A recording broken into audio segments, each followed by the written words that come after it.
अगर आपने अपने बच्चों के लिए वोट दिया तो छठ के बाद इस जनता का राज बनेगा, इसका पहला संकल्प है।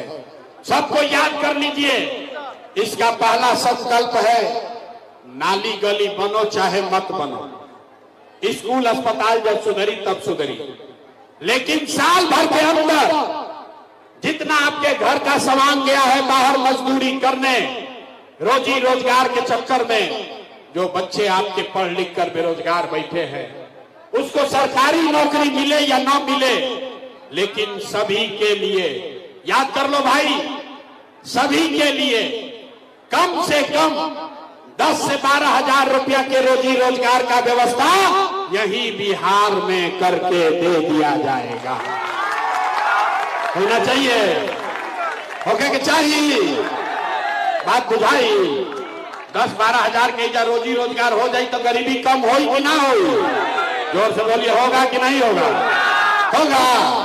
तो प्रशांत किशोर के बेटा के शादी नहीं थे, हो हमारे बेटा के तिलक नहीं थे, आपके सबके बच्चों की लड़ाई है।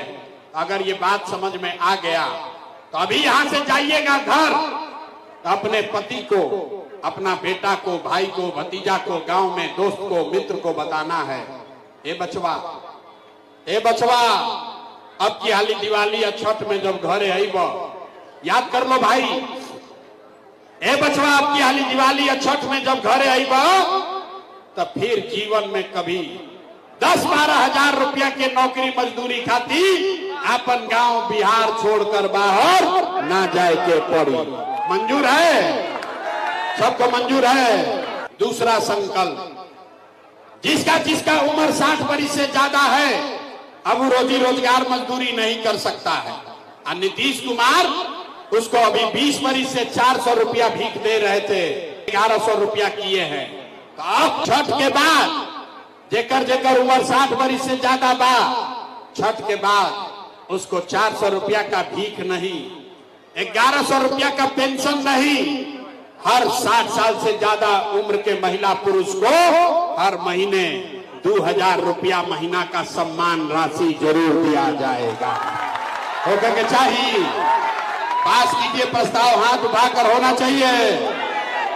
तो आपके बच्चों के लिए 10-12 हजार के रोजगार हो जाए, अब बूढ़ लोग के 2000 रुपया मिले लगी तो गरीबी में कुछ राहत मिली ना, लेकिन गरीबी खत्म ना हो। गरीबी खत्म तब होगा जब आपके बच्चे पढ़ेंगे, पढ़ लिख कर आगे बढ़ेंगे।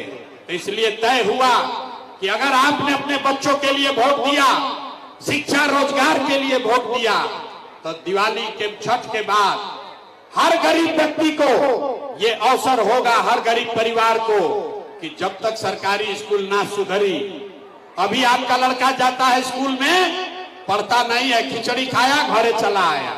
तो अभी तय हुआ कि छठ के बाद जब तक सरकारी स्कूल ना सुधरी, तो गरीब आदमी अपने बच्चे को आप प्राइवेट अंग्रेजी स्कूल में भेजिए, स्कूल भेजने का फीस और खर्चा सरकार की ओर से दिया जाएगा, ताकि गरीब से गरीब का बच्चा भी अंग्रेजी स्कूल में पढ़ सके।